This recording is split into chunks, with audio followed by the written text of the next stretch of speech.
through some changes. It's a roster that had the stability of Prano, a very young gunner that was brought in with a few question marks, but his IGL work and his drive on the diffuser has been a very good meter for Rogue. My goodness, that percentage of community vote is very, very lopsided. I don't really understand why. I don't think a lot of people have seen Liquid in a while. Because Liquid has a big fan base. Yes. Liquid has a historic following. There's a lot of love for Liquid. I'm assuming the chat is already lighting up with a lot of love for Liquid. So, here's the quick rundown. If you haven't seen Liquid since last Invitational, they are the runners-up from the last Invitational. They were. They didn't win Mexico, which was supposed to be their event. I think a lot of people said this is their event to win. Then they made the big changes. 2 players gone, 2 players in. Didn't even make it to Sweden. Didn't even make it.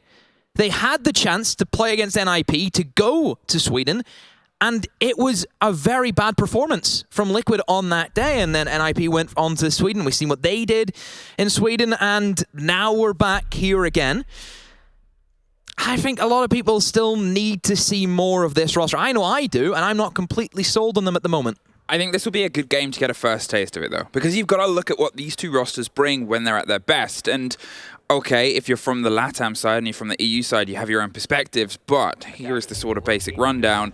It's a couple of huge gunners with a core support system underneath. On the side of Liquid, you have Palu and you have Nesk, 2 of the best players that have ever touched this game in everybody's books. It really doesn't matter what team you're a fan of. They are unquestionably 2 of the best players that have ever touched this game. They're on the same roster. It again harps the idea of them being the best roster that had never won it. These are 2 of the best players that are very much well within that, just in terms of putting people down on a map. On the flip side, you have Aces and you have Leon, 2 huge gunners. Again, they don't quite have the same sort of history as Nesk as Palu. They haven't played on the same roster for as long, but when they are on their game, or when they've been on their game, Leon in his sort of classic era on Secret, or Aces when he's been able to have those chains of games where suddenly he is the rated #1 or #2 in EU, it's seeing how these 2 pairs can go up against each other in that gun game, whilst the rest of the support structure make sure that they can give them the ground to play. Don't forget about Cryan. That's it. So don't forget about him. He's someone who also came into this roster. We've seen him a bit of a stint during the G2 time, and didn't really work out for him. Over to a new team, and things really started to gel with him. So that's another player I'm interested to see how he's going to do this tournament. But I think the biggest thing with Rogue is they're under no pressure whatsoever. Oh, no. No pressure. All pressure. Liquid, your runners up. That's going to be that's the second most pressure you can have coming back to an event. It's an unfair bit of pressure, I think, on Liquid, because, as we said, they run it up, but it's also different people in the roster. It's 3 of the same in PSK, Nesk and Palu, but otherwise it's a bit of a swap round. Resets. One of the new players, going to see if they can try and find their way through here. Ask generally does most of the carry lifting on that diffuser, on that kit, and getting it into the site as well. And that's one of the differences between the 2 teams, is you'll see Prano doing it, but Prano finds himself in and amongst the action generally a lot more than Ask does.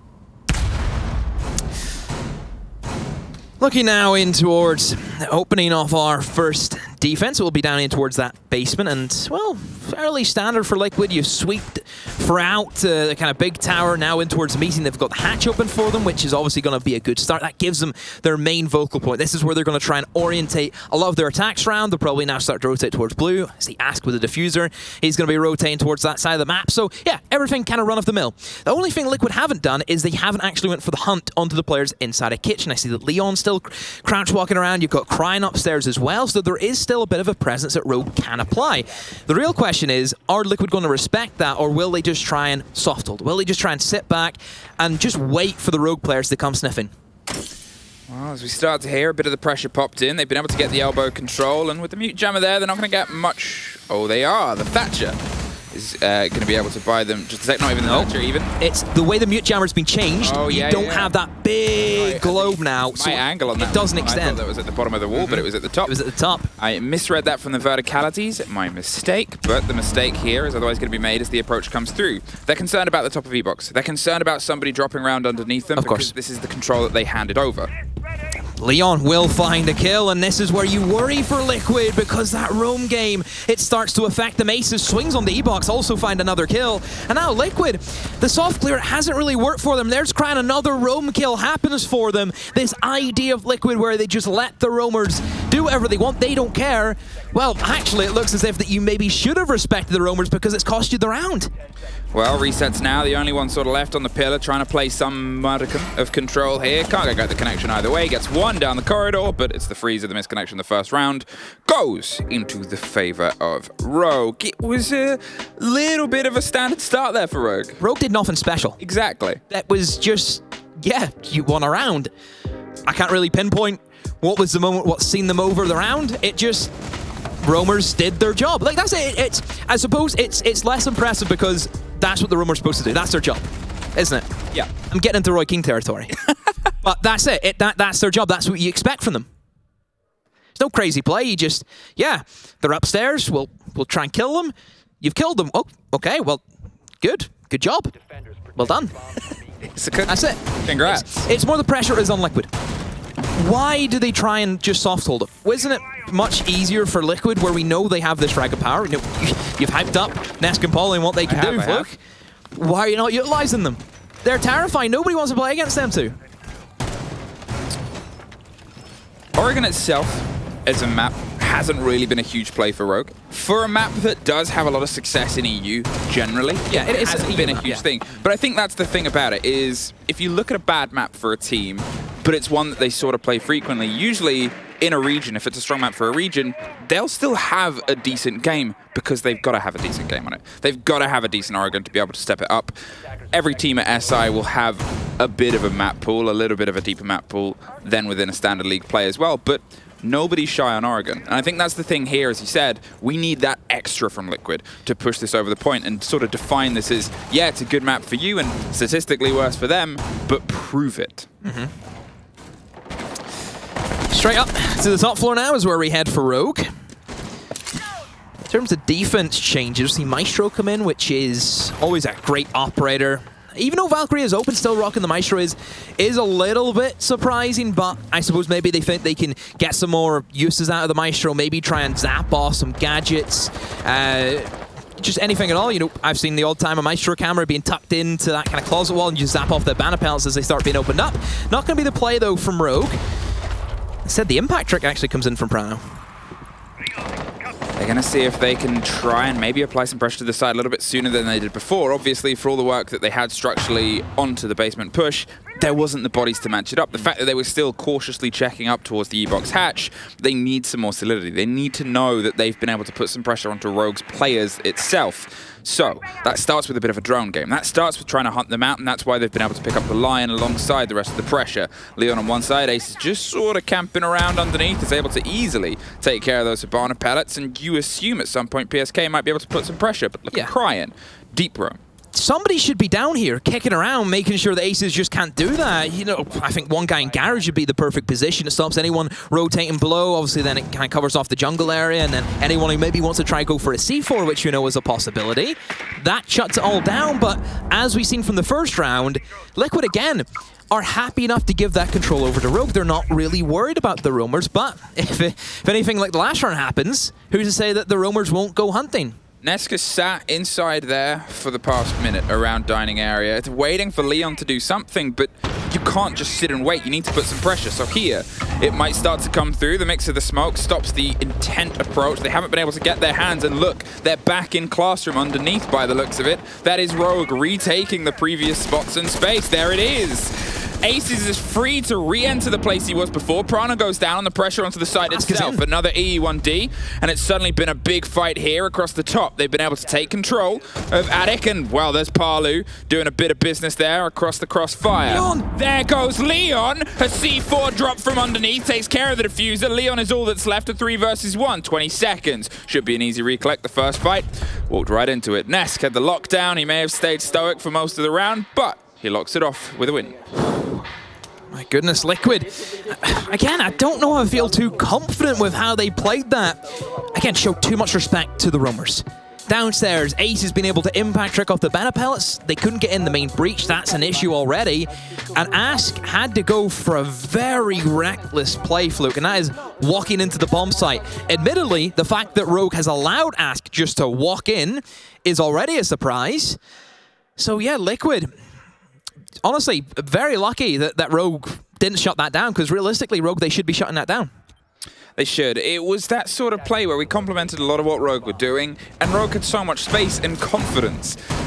I guess you can, if you wanted to put on a very vague pair of glasses, say opportunity and space is something that the Latin American region has been very good at across the year. It's the reason for a lot of people's books why they've been so successful in this attacker meta is they see space and they take it.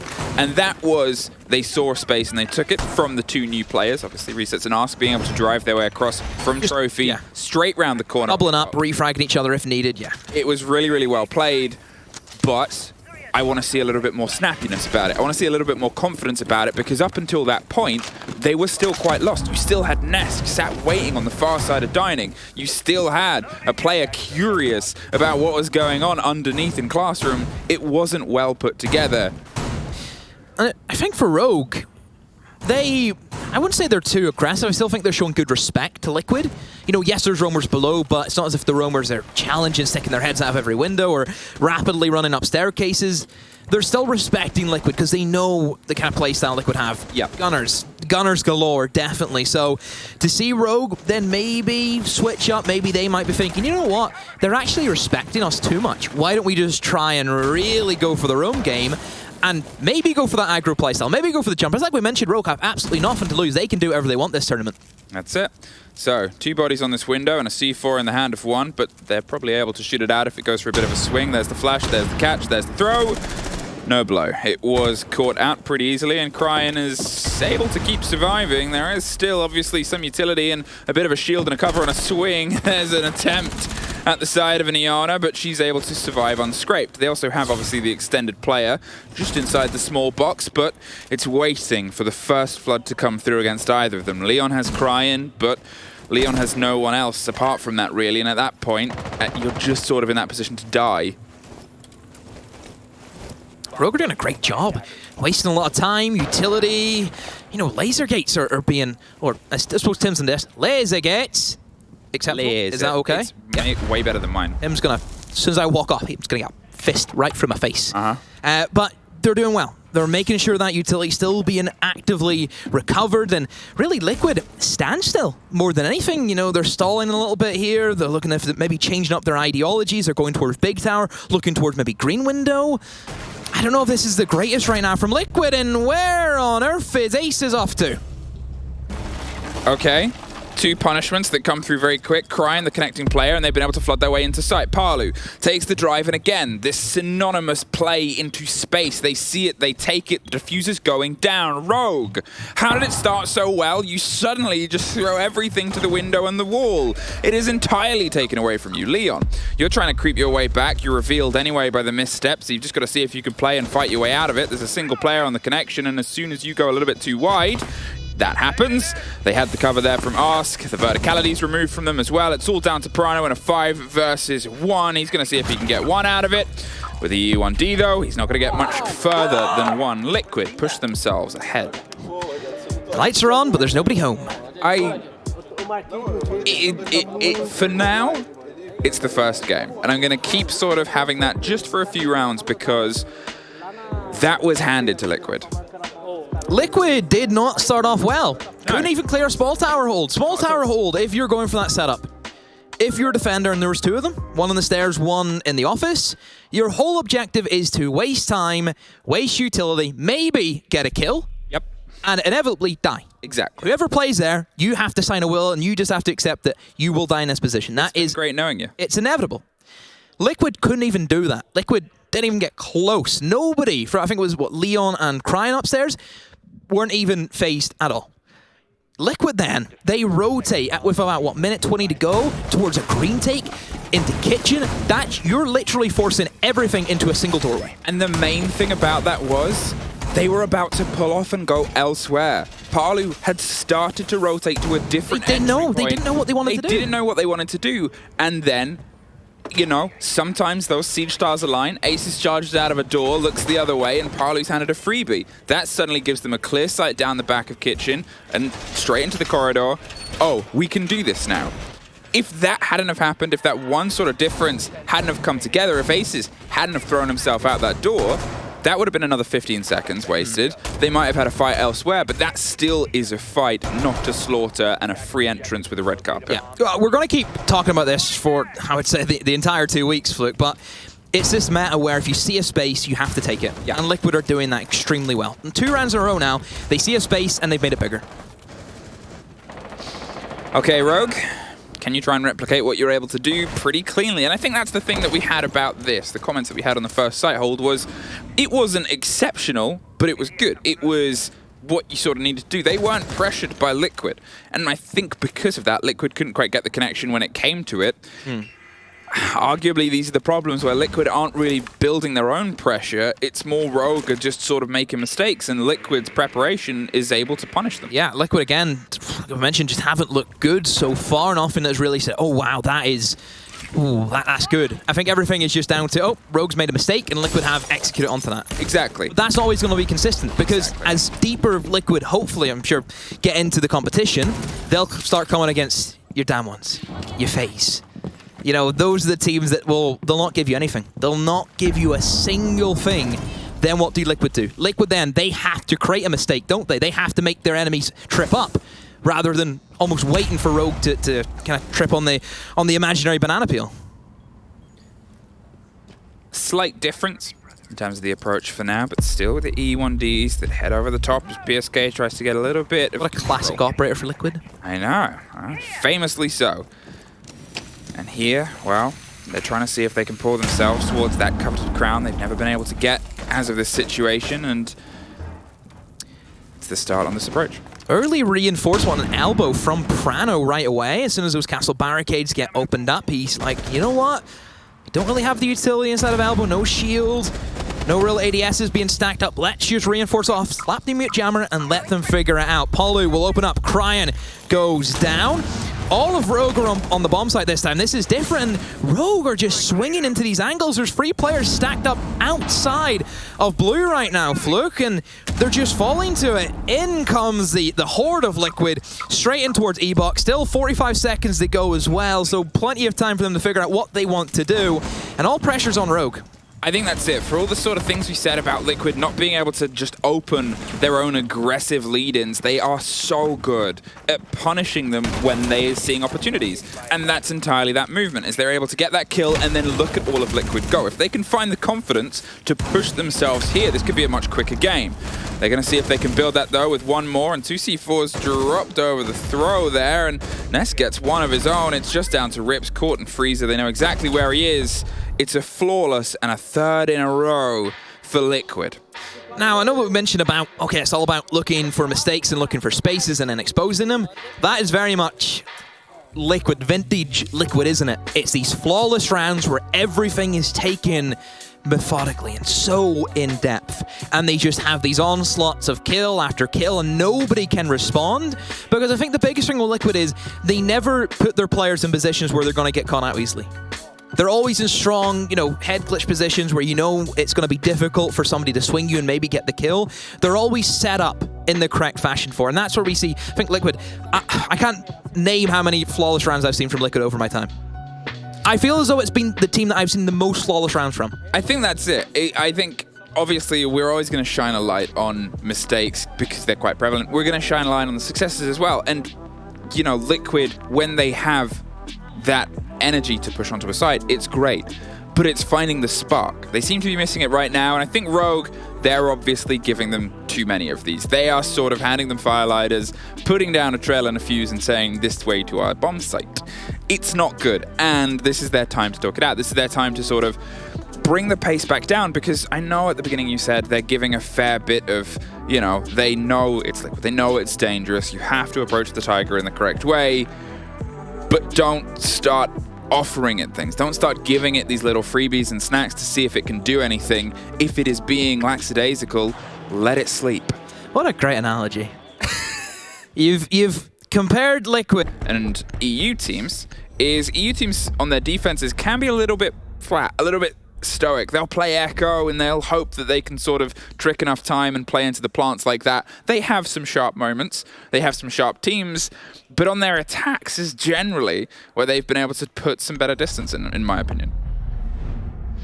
Keep in mind, last SI Consulate was still in the pool, and that was Liquid's fortress, wasn't it? They never, ever lost on that map. And, you know, Liquid, they've had to develop their other maps. They've obviously known that Consulate isn't here, we need to find something else. And I suppose Kafe is probably the closest thing you could get to Consulate. So if we're kind of going off of that theory alone, this could be very, very good for Liquid. It's always the tricky thing as well, because I dislike comparing a team that's had major changes. And okay, 2 players is a change, in not everybody's book is a major change, but how long was that roster together? Yes, but I think whenever we do like the interviews and stuff for LATAM, and we're talking to the players, talking to the coaches of Liquid, they say that still, you know, they're integrating the young players into the lineup. It's not as if they're building it around the new players. The structure's going to be the same. The coaches are going to have the same mentality, same mindset. Yes, they're obviously going to tweak and adapt to the new meta, but you can still see that Liquid, they still want to play that perfect siege. Yeah. That still is always going to stick with them, but now they're at a stage where if the perfect siege doesn't work, they can still scrap it out because they've got an Ask and they've got an Resets who can pull out rounds out of nowhere.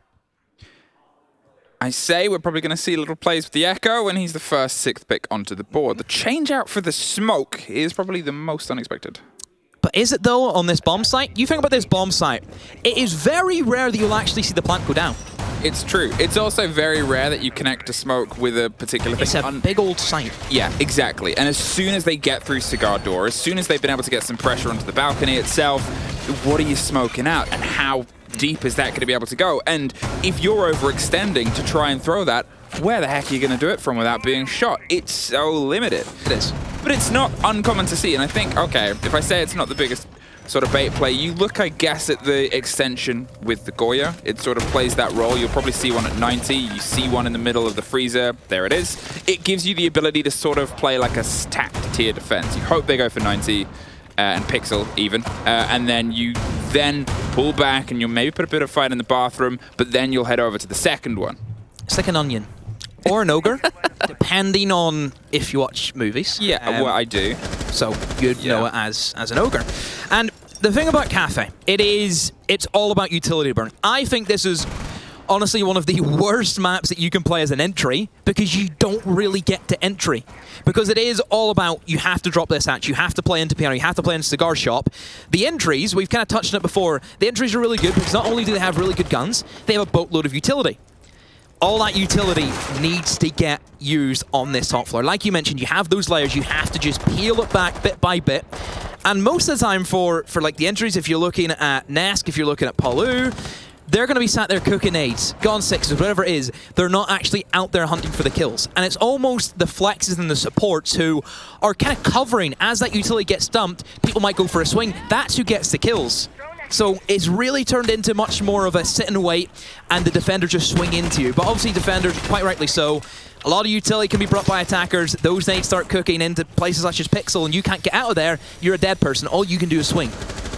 Resets has been able to get himself into Cigar, and they get that top red open. It gives themselves a bit of a swing. This is the problem now. If Leon tries to pull himself back from this, you assume pressure's going to come through elsewhere. Hey, Flores, he makes quick work of the first. Hey, there's that second shield I talked about. This one will go next. If they can get rid of that mute jammer, that's the risk and the bait. That's why there's ADS jammers on this one, so Palu can't just hoy a grenade in and get rid of everything, including potentially Leon. No.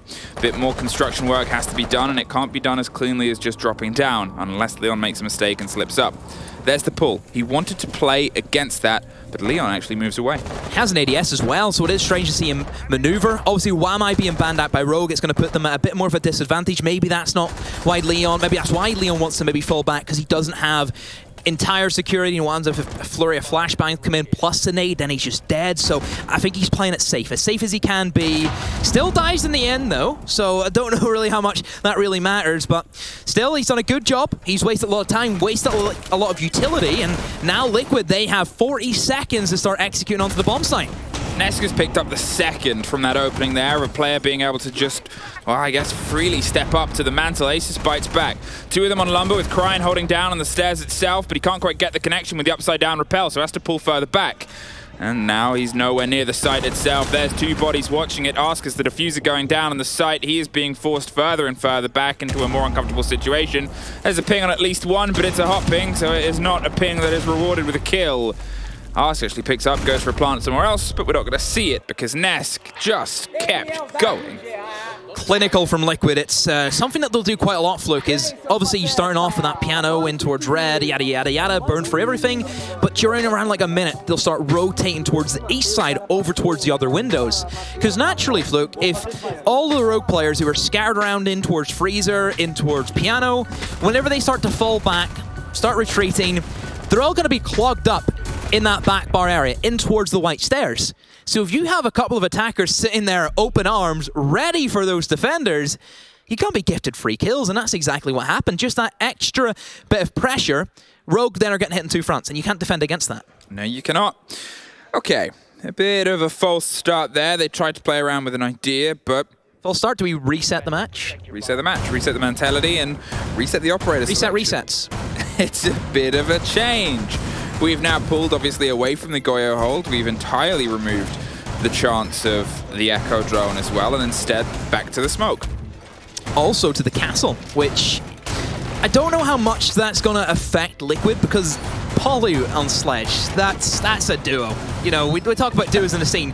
That right there, that's the favorite. Yeah, it's a classic sort of setup, and I guess they're going to see if they can buy themselves a little bit more time, because for me, the kills that came through was Ness got to an aggressive position and then got aggressive. He lent into the holes that were opened by Rogue as that stretch, and Castle is the little bit of a breakdown there. Okay, you might still have those extensions coming out of Freezer. You might still have those watches across that vault, which they do, but now you have the castles and the Aruni gates on Cigar, so we cannot have a player just get in, just drop down red, and just run into there without some counter. This will definitely force Liquid into the windows. It'll force them onto the repels, like I said. More than likely, we're going to see Polu straight up, rip open the castle barricade. You're probably looking at the double castle barricade over towards Cigar Shop. They have another answer to that. They have the Sophia. Very strong operator. Sure, maybe not as good as what she used to be because of the sheer fragging power where that M7 took a bit of a nerf, but still the gadget intact. You have 4 burns, you can burn the Aruna Gate and then just open up with the other impact if you need to. So that really shouldn't be an issue. Liquid have all the tools at their disposal. How are they going to use them? That's the main question. Everything seems to be open for them now, so they can get onto the rappel and they can finally start pressuring in towards the player inside a cigar shop. That's who they need to eliminate first. Well, Rips was playing that a little bit more aggressive, but has pulled away, dropped the hatch, and gone to a slightly different location. Crime was on a roam before, but he was also the last remaining person, which at that point generally means that it hasn't quite worked. You weren't able to flank yourself into a fight. You weren't able to find any success in just slowing down the approach of the team either. They were able to just sort of coalesce themselves inside the site, and as you said, Cigar is this next point of inference. They have a lot of utility there. A shield to be dedicated alongside all the ADS with the Aruna Gate, with the castle. This is what they're trying to do. Take away that confidence to get aggro. Down goes the castle barricade. Forces out. Leon now has to take a bit of a backseat position, and he's pretty much stuck, isn't he? Oh no, he's prepped the castle barricade for himself, and out he pops back to the safety of his team. Nesk, though, will get the opening pick. Down goes Prano. That's the castle off the board. I mean, suppose castle, his use was already up, wasn't it? Doesn't really have any C4s, no nothing really that he could have utilized in the kind of late stages of this round. Dedicates himself to the cause of putting up big solid doors and windows sometimes, and at that point you've only really got the imp and you're going to see if you can make any connections with it. Saw some legs, didn't swing for them though. Palu is just sort of waiting to see if he can strike at the right time. He doesn't want to overextend. They know he's there, but he's waiting for the rest of Liquid to get into a position where he can be there and be a little bit more destructive. Yeah, that's a great point, Fluke. You think about Sledge in this scenario, he doesn't need to go chase for kills. He has to stop just anyone pushing down white corridor. That's the whole point of why he's there, and he will get a nade kill. Down goes Cryonesk, also up with the nade, right down the white stairs. However, Rips has dodged that one, and back up he goes. No nades now from Ness. That's a bit of a worry. He can actually clear this position too safely, and with 10 seconds to go, Rogue need to try and stop this onslaught. Quick jump out, but Nesk is there. Resets with another now, 1 versus 4. Hold on to Leon. He's in the clutch. The diffuser's cold, but Nesk shuts him down. A little bit scratchier from Liquid, but still the round goes their way. I mean, Nesk over the past 2 rounds, I think he's on 6 kills across maybe 7. Telling you, Palu and point. Nesk, this is it. It's just terrifying. 7 kills, 2 rounds. And it's the pace that he has set for about 4 years now. How does he keep going? I don't know. How does he keep going? And he's a father. There's so much energy. As soon as you become a dad, that's it. Gaming potential. All dads out there, you're no longer allowed to game. No, I just think it's more impressive. My brother has a young kid and no energy. I don't know. It's for me, it's unfathomable. I have barely any energy. Anyway, no kids. How he can perform. He just wants it more. Mindset. Wants it more. That's it. Mindset, grindset. 2-0. Liquid have come off that previous map, and we sort of talked about it a bit of what do Rogue need to take away from a loss on Oregon, and for me it was OT, because they needed that confidence that they could put some pressure onto Liquid. They had only really suffered pressure the whole time. Liquid were much quicker to warm up into this engagement, and now they have come off the back of that much hotter. It is sort of dangerous, very blinding, the pace that they're just throwing themselves into these engagements and across the map. It's so impressive the fact that they've won 2 attacks and, in my opinion, arguably the most defender side of top floor. It's so difficult to burn through so much stuff. You know, you mentioned about it. It's a big old task, and one mistake really ruins the entire environment for that top floor. If one person gets killed who has utility, that's it, it's over.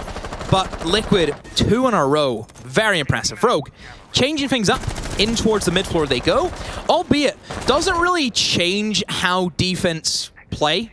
It's still very orientated towards the top floor. It's still got that layers where you have to burn through a lot of utility. It's most of the same. So I think Liquid will attack this the exact same principle. Are they going to catch him? There's the first, there's the rip, there's the release. There's the explosion. No! Did so much damage, but a little bit of a hesitant moment and a little bit of a step back as he hit the hammer down, and well, it saved his life, though its vision is probably a lot more blurry with all the shrapnel that's come off the hatch there. Cryan pulls himself back to the back line, and there's still a bit of a crossfire here, hoping to catch anybody that tried to pick up the pieces on the Mozzie, but no dice. As we said, when they don't need to push, Liquid, when they're calm as they are now, don't. They're happy to allow the rest of the players to get into positions to make sure that when it does have to come together, there is the support and a plan B in place. A lot of utility being used. You can hear the drones go off, exploding anything that PSK can get his hands on. But I've certainly slowed down just a tad from Liquid. Looks as if maybe, Fluke, they're opting to move in towards that mid floor, maybe towards mining, and then finally in towards fireplace.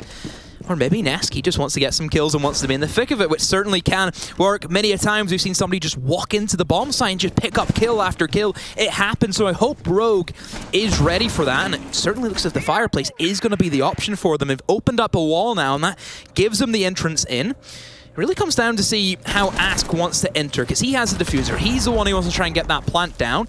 All pressure relies on him. Well, Aces is really aggressively trying to step back in, hoped that he would catch a player by themselves, but the cover comes through, rips. One more on the top floor means that they can retake all of that hold above train, and that's a big blow of concern for Liquid. They've got to now retake the retake. They've got to see if they can try and apply some pressure here, but 30 seconds. Uh-oh. And those alarms are going to start blaring because you still need to try and make a bit of ingress onto the site. Palu with a big rotation, and Nesk on the bottom of the white stairs means that they're going to see if they can potentially pinch reading.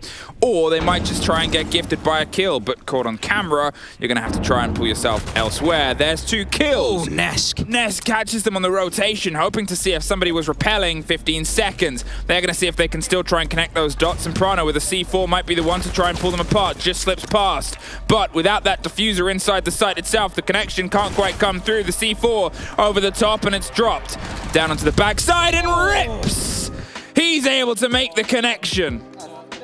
Rogue causing chaos. That's exactly what they needed to do. The attack Liquid went for is actually something very new that we're starting to experience.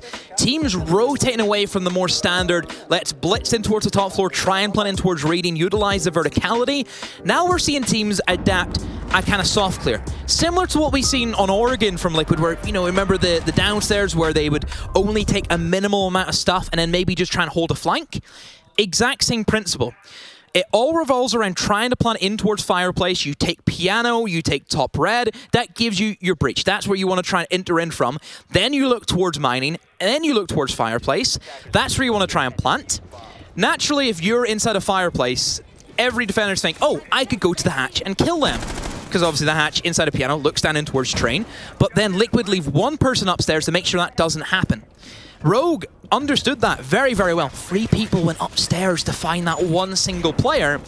And because they lost that upstairs pressure, a bit of panic set in. Didn't a bit of panic from Liquid. They didn't really want to go for the Fireplace. They then started wrapping around. You know, Ask, he entered in from the corner, didn't come in for the Fireplace, entered in somewhere else. So this is what we kind of mentioned with Rogue and Oregon, is they need to create chaos for Liquid. They don't let them set up. And they've done that. Very impressive from Rogue. So they're still not going to go back to bar. They still do not trust the hold that they're going to do, but they also don't trust their kitchen. And I guess we'll only really get a taste of which one they trust more when we find ourselves after this round. If it's a success, if it's something that Rogue can build behind and put themselves back level pegging, they'll have no choice to take one of those 2 remaining sites. Liquid, they've suffered a little, and it was suffered because, as you said, the brilliance of Rogue going for the rotation, retaking, putting pressure onto that ever-present 6-man time itself. It was a blow, and it was just one misconnection of the 2 remaining players split across each other from Zulu on the far side. Hey, remember that C4? Palu sure does, and he's playing it much more cautious than he was before, baiting the swings out to make sure he's not going to suffer a similar fate. It's a weird choice of a bomb site, I have to say, from Rogue. If you look at how Liquid attacked the last round, what I just kind of went in that big spiel for, that's basically what they can do again. They can rinse and repeat that, except they can now plant in Mining, which was an area that was very easily taken by Liquid. So all Liquid need to do is, once again, clear Piano, clear Top Red, and that's them theoretically home and dry, because then nothing can really stop them from getting a plant down, apart from a big heavy retake again from Rogue, which I'm sure they're probably trying to bank on. That's it. And I think you can see Rogue is sort of setting up for this. They're putting a little bit of food for thought into the mouths of Liquid. They're sort of having bits of scrappy firefights, but Liquid don't always fall for that. Palu, once again, on the windows that he's kept so stoically throughout this, is just going to hold off, catch the rotate. And as you said, they're clearing space for now. They're making sure they can have the crossfire, and with the body already in Cigar, they're more than happy to take over that Piano. It's theirs, but it's only theirs for now. And that's the game and the awareness. They're trying to see if they can put the pressure now onto the players on the rest of the top floor. They want to lean in. They're not going to just trust that they have Rogue under control. They're going to ensure it. So Rogue just waiting, I think just biding their time, aren't they? Let's see what they want to go for. And Reps is going to look for an opening. Does he know that a player's right beside him? I'm not too sure. Goes for another swing. Oh, it's Naskov. Everyone that you want to challenge, that's not who you want. That is the last contender that you want to try and swing into. So Rogue, that retake hasn't worked for them. Now they're a man down, and Liquid, they have what they want. They have the upstairs control. Now it's just about finishing off the plan. I mean, Nesk is just having another game, and it is so terrifying. This looks like it's about to be a take on the player in the close corner, but it goes deep, actually.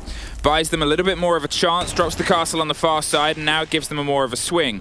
It's going to be burnt out round in the close corners, hopped through, but doesn't quite get the reveal on Aces, who is playing this so silently. The mute jams mean that, well, he's only going to be caught from far away, but there's one either side of him in only 10 seconds. Hopped in, dropped down, one more. An important double with a bit of cover coming from the opposite side. Palu taken care of, leaving just PSK on the second story, but no time. It's 2 for 2. Aces just waiting. The patience. Liquid knew he was there, because as soon as I seen the clone come in from Nesk, the clone straight away looked to the left. Obviously, it kind of got mute jammered before that, but I still kind of seen the outline. But at that scenario, being able to swing in, it's not going to work against that SMG-11. I'm a little bit confused. If they knew he was there, which it was obvious, they knew exactly where he was. Upstairs, why do you not just open above him? That's what you're going for. Why is that not an option? I guess it's one of those conversations, is we can only ever assume what they knew and what they trusted. And they seem to have an idea. They swung in. He led in with an engagement, but they'd also just used a grenade to open the castle just before. They had time to open above as well, because they had more than enough control to do it, and they had the operators still in play. You could just spray through at that point, and, you know, worst case scenario, you don't get the kill, but you force them out of the play, where you have 2 players of your own on the window, more than ready to finish that fight. it's a missed opportunity. But it's 2 for 2, and it's Rogue heading back up to bar. 2 rounds, 2 holds that were very different. We're onto a third that's sort of a culmination of both, with a Rooney and Echo on the board. No smoke, no castle. What is finally going to be the one that serves them up a delicious recipe? Yeah, Liquid will be happy to see this bomb site be played again. And Liquid haven't really made too many changes to the lineup again. I think probably expecting that top floor. Obviously, resets is going to play a big part. That Sophia, just the burn you get, being able to have that soft, just that bit of soft breach is great. And I think kind of the soft breach that you get from a distance, you know, Sophia and Ashe, 2 operators that are not played as often. Generally, you know, you think of soft breach, you would think, oh, that's going to be used to clear away shields, positions, whatever it is.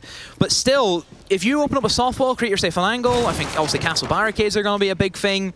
Going to be a good pickup. Very, very solid. To the top. Liquid, once again, find a slow creep. And I think one of the things that we've seen over the previous 2 rounds is time is still an issue for them. It's still a bit of a pressing concern, and at least with this site, although we can sort of cite how the classic take is top-down regardless of whatever one you're pushing on, this is a much more immediate resolution to when that is the start of your approach.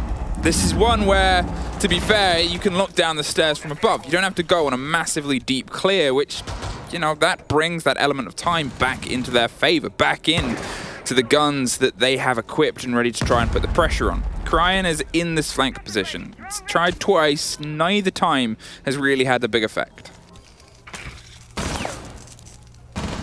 Cryan hasn't been the greatest this series, but maybe this could be his round, his chance to step up for his team. Right now, he's lurking on the red stairs. I think just waiting maybe for a drop, maybe looking for a challenge. Bit risky. And this is generally an area that you don't want to try and be walking up to. Big hatch above him. But right now, Liquid, happy enough to set themselves up. The window play, that's going to come in again and Fluke. That's what they're after. And what, an Echo on the bottom floor? Having an amble. Worrying, but okay. Down goes Leon. And there's Nesk again. 10 kills. Nesk, 10 kills, 1 death. And he's going to see if he can keep stacking that up. We are still only 4 rounds in to this engagement. Swings his way through, is able to just slip to the speaker and takes care of an Echo drone on the way past. Now with Palu taking a little bit of damage, they've still opened some space. The ex-Kairos, they're not being dropped at the minute, and that keeps this player in secret, but Aces is doing very important work here. Pops round to swing onto one, Prano's dug in for the next, and there's resets, at least stopping a flood. Rips is down at the bottom of the stairs, finished off by the pickup of the grenade there of Palu, who is watching and waiting, but him still outside means that he's got to see if he can reconvene, and do they know that Prano is there? That is the big question. Oh, doesn't look as if they do, because somebody's going to crouch right into a sight line. However, the information, obviously, of him getting that kill will alert the other 2 players off Liquid, but the other 2 players are on opposite ends of the building right now, but Paulu will win his engagement. That could have gotten very bad, because Liquid essentially were relying on 1 versus 1s, and then you're basically giving him a chance to win that round. Very fortunate that Paulu had the timing on him and wasn't looking the right way. Okay, can they pull themselves level? Reading room. And the question I have is, Liquid, have you learnt the lesson of time management? Has somebody brought you a watch? Because that is where things are falling apart. You just need a little bit more of that sharpness in terms of playing towards the objective, because your control has been great when you only have to deal with 1 floor. As soon as the element of a second seems to be introduced, you suddenly lose so much of that confidence. Again, it comes back to that Liquid where if things don't go perfect, they stop. You know, they stall more than I did in my first driving lesson. That's the facts of it. But I still think that they've shown that progress from where they were, you know, many months ago with the 2 new players. You know, asking resets, it gives them that potential. You look at Aces who causing issues. Who stepped up? Resets. He knew he had to get that kill. I think that's always the important part of those 2 players as well, and what they brought to the roster, because stepping in to anyone's boots is never going to be easy. Especially the pedigree of Sexy K and Moringa. Exactly. Stepping into the boots of Sexy K and Moringa is just... It's not that it puts a target on your back, but it puts a lot of expectation. It gives you a lot that you have to sort of live up to, and whether you feel that pressure or not, you feel that pressure. And you shouldn't, because it's an unfair pressure to put on you, especially when you're a developing young player, as Liquid has very adamantly highlighted, we're bringing them into our mentality. They're getting there. It's a tournament of growth for Liquid. But still, they're growing very well. Yeah. I think obviously a lot of people are going to be thinking, oh, maybe Liquid, you know, they were runners-up last time. Can they do it? I still think that they need more time. Because expecting 2 big roster changes and then to go and win 6 Invitational in the space of, what, 4 or 5 months? Yeah. You then have to start being realistic, don't you? Well, I think that's the idea of their realism as well. I think they're in this business, sure, they've been able to develop some good swings with these 2 players, but they know what they're up against. I mean, because it still could happen. Like, if Vesk sure. and Polu have anything to say, there's nothing stopping them to tearing their way for everyone they play against this tournament. But they always know what they're up against because a lot of their country's compatriots, a lot of their regular sessions of play are against major champions, world champions. They come from That's a pedigree. Very true. At the minute. True, yeah. And that is a trial by fire. They're happy to develop in this tournament, but they also have those realistic expectations of we frequently have to play against statistically the best in the world. Ooh, and it Rips. starts by taking the head off Rips. Got his head ripped off, didn't he? And, I mean, at this stage for Rogue, it looks as if they're trying out new stuff. Like, we're seeing a Pulse come in of all operators for Kafe. I learned a fun fact about Pulse. Go for it. It's the original writer. He's written as a dad joke. Then they made him, all of his lines are apparently really flirty. He's like, because they wanted to make him a heartthrob. Because he can see people's hearts because he has a cardiac scan. Exactly. So that's why he's flirty. He's this bisexual Lothario of just flirting with everybody because he's a heartthrob because of a joke. But a joke is not in the guns of the approach here. Swings round, finds one across the top of white, but they're trying to retake it. And the battle goes into his favor once again. There's one more. There's a grenade over the top, takes the drop and gets out of there. Clean washed. And there is the Heartbreaker himself, ready to read all that intel. It's a big round now for Liquid because they've been stunned. Aces. It's really the saving grace right now for Rogue, has played well over the past 2 maps, and Liquid really struggling against them. Prano still, you know, with the Pulse can still feed this information. If Cryan has been misthrown, which yes, he definitely has been misthrown, no idea from Liquid. Oh, Cryan stands up, does not get the kill on the Polu, and then he gets shut down. Cryan, what has happened to him? I don't know if it's going to matter, though, because Aces is still on a tear, a triple kill for him.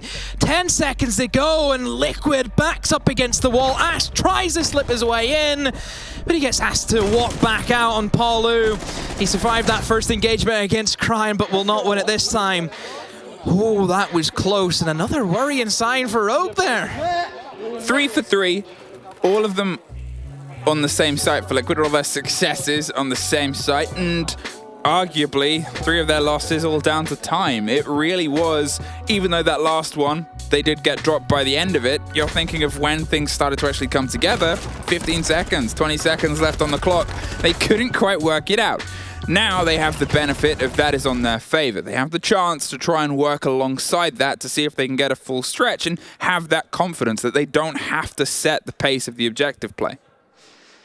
Side switch. Liquid now onto the defense. Keep in mind, this is supposed to be a defender-sided map, Fluke. So, and whenever I say defender-sided, like 5-1 is, it's not uncommon to see a 5-1 split for defense.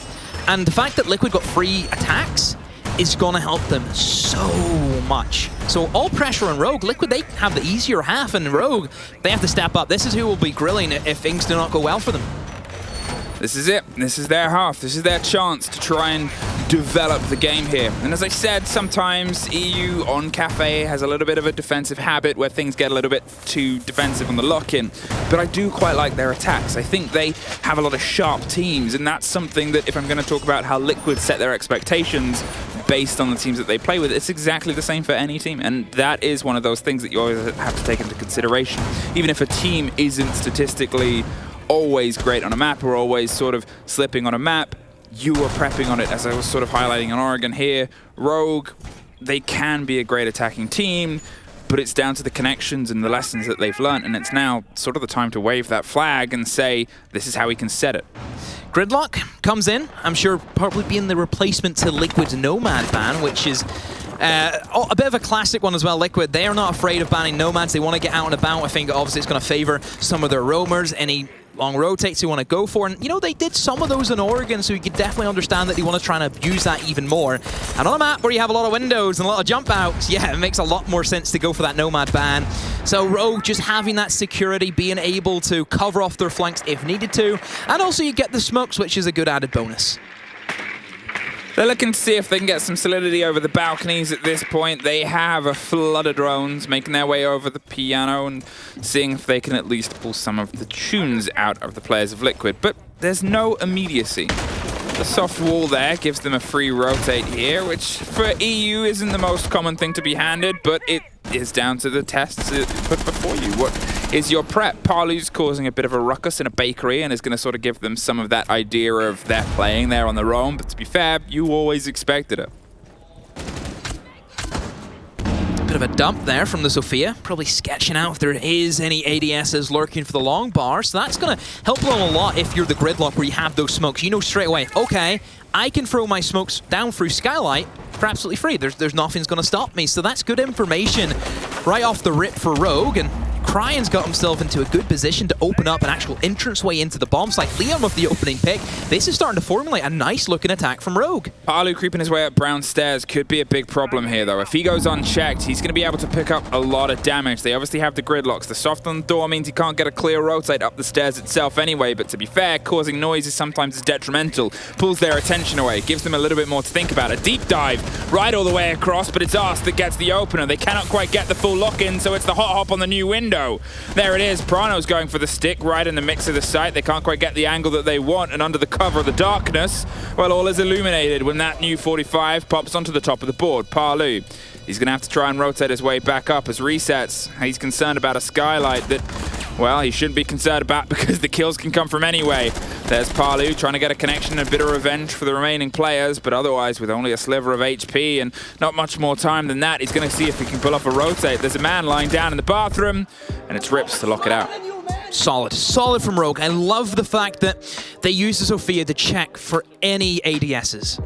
They fired them through, they seen that nothing was there at all for the long bar, and straight in with a Skylight. That's what they were after, and they really abused it well. And this is probably where now we're starting to look at Rogue and we understand why that Wamai is being banned out.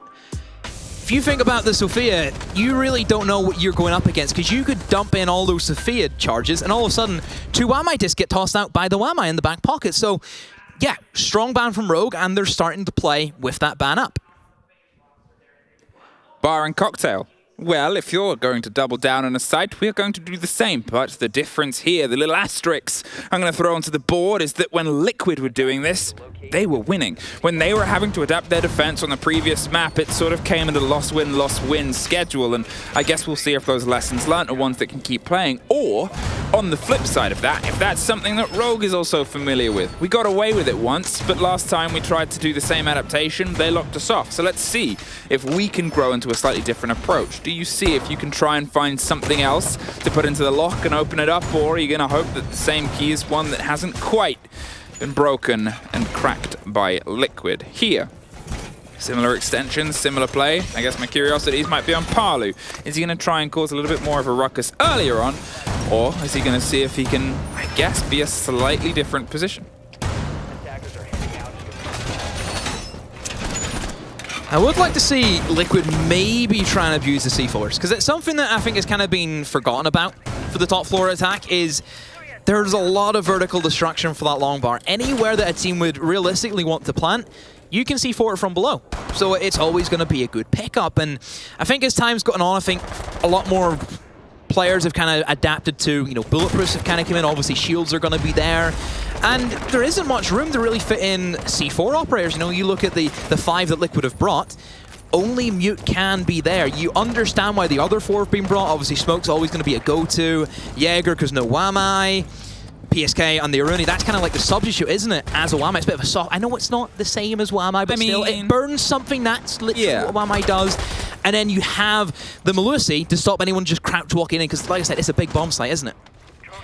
I think that's entirely it.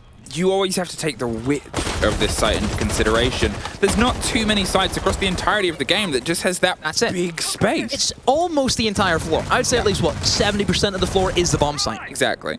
And that's something where there's not too many operators built into any meta, let alone in general, that you can sort of have consistency with on this site, because that positioning game isn't just so much as getting your lineup and your location in the right place, but also adapting.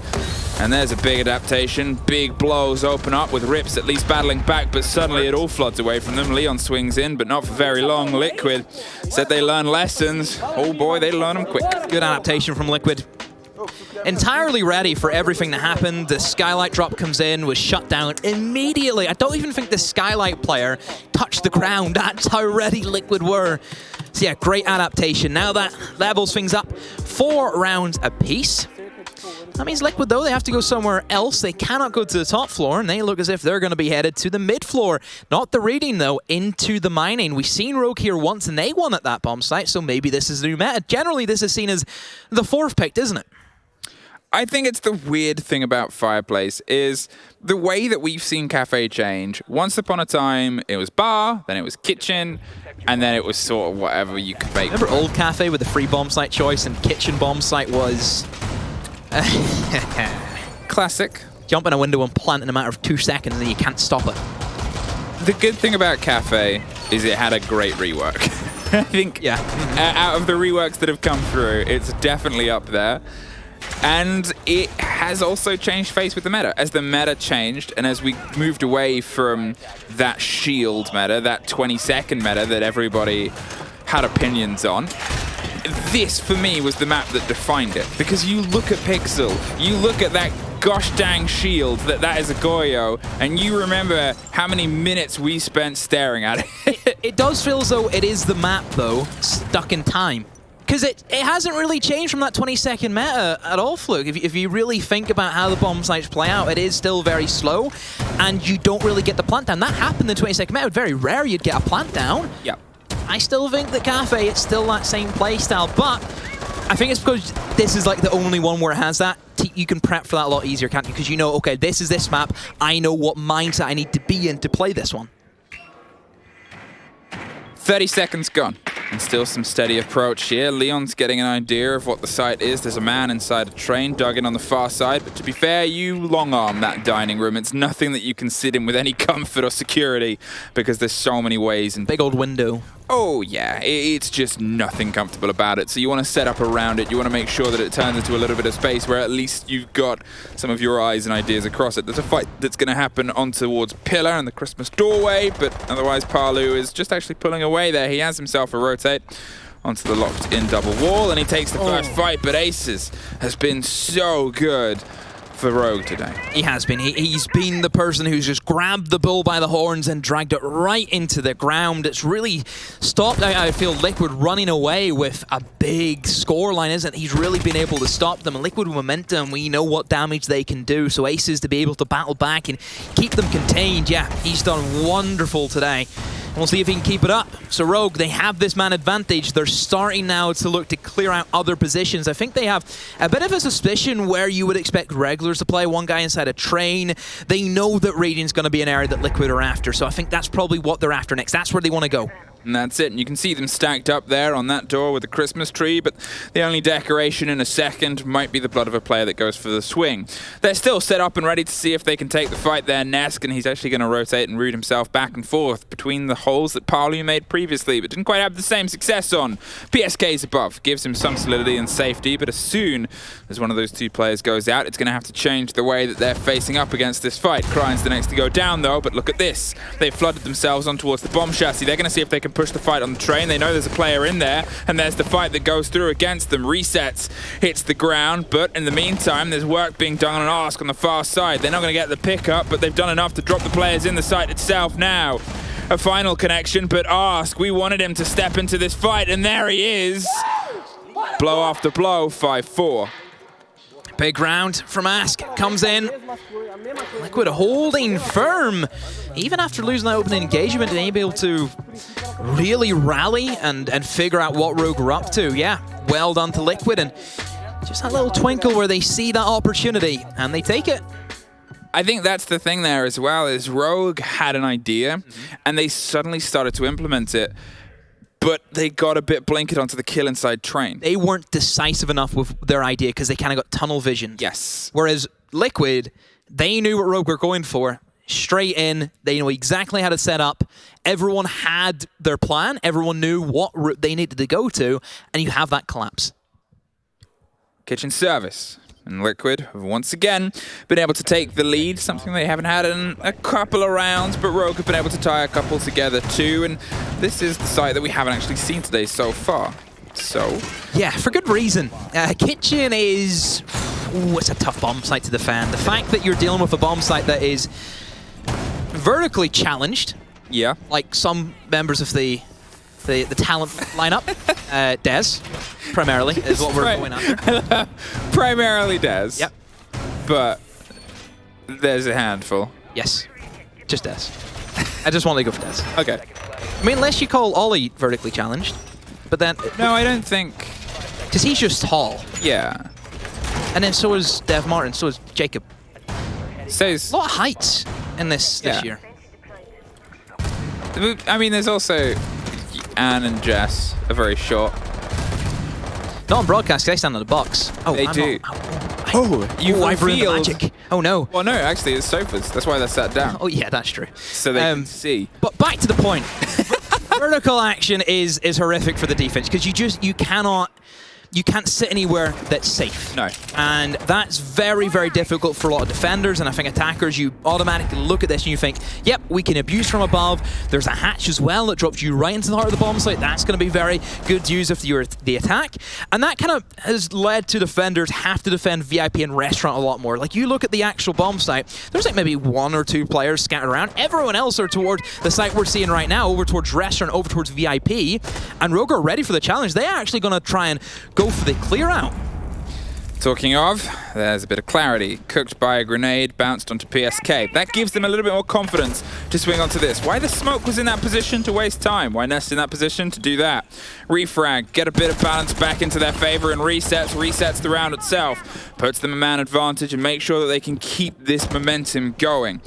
Prano rips and ace is all that's left now. They've been able to get some control here over the entrance, but with the body just swung around onto that coat check, reloading with audio, Palu's sort of saying, hey man, come get me.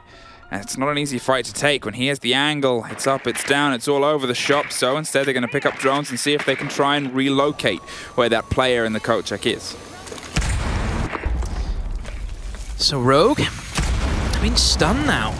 2 players down, and Liquid have that advantage. Sure, they have their VIP and restaurant control, but at what cost at this stage, Flug? You know, they've suffered many casualties for that, and they really need to get their heads wrapped around about what they want to do. The fact that Rips is just gridlocked off coat, it kind of leads me to believe that they are maybe going to try and double up, triple up towards Freezer, and just hope that that gridlock's enough. And yeah, straight away, Rips, he's actually going to leave that position alongside Aces. This screams they don't know what they want to do. It screams a little bit desperation. Whenever you see people start to full sprint to the other side of the map with about 40 seconds to go, it's always a worrying sign, and you wonder, do they have enough time? Not just full sprint caught on 2 defaults that they hadn't dropped down, which just proves the point of this is not even a plan B, it's plan C at this point, and hoping they can try and pull some success out of everything being taken away from their sails.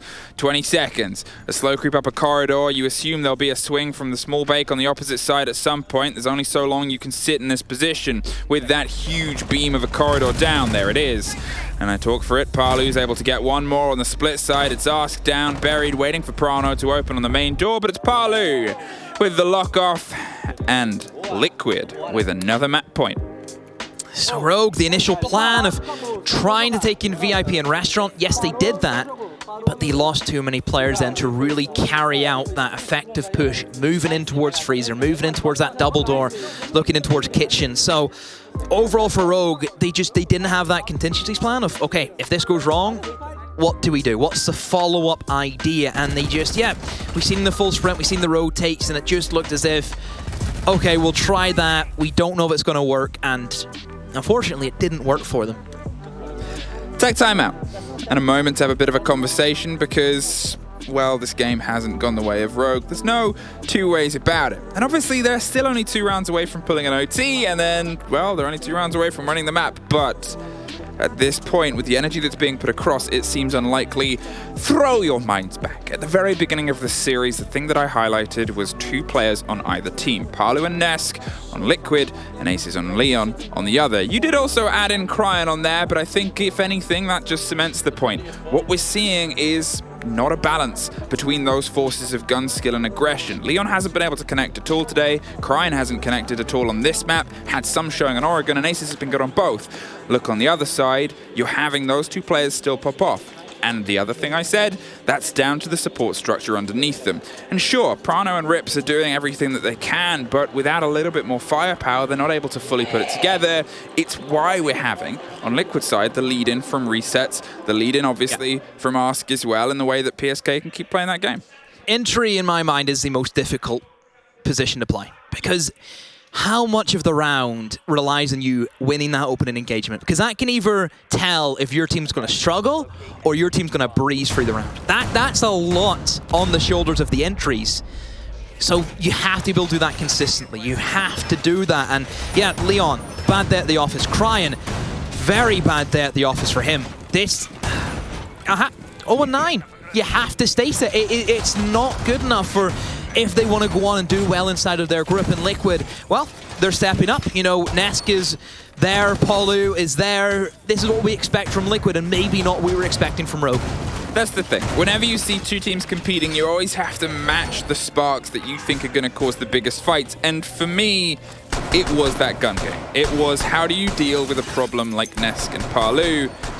You gotta try and keep at least some pace with them, and unfortunately only really 1 Rogue player has been able to keep doing that. And it's not that they're not getting kills onto them, obviously they have deaths, but 12-4 and a 10-4 when you've only really got Aces pulling a similar shift, it's just too big of a divide for then the support structure for the flex players to be able to, as you said, lean into that entry game that is so frequently being pulled away from the guns of Rogue. 1 body difference in a firefight makes all the world. In a game of eye for an eye, only somebody with 1 eye stays standing.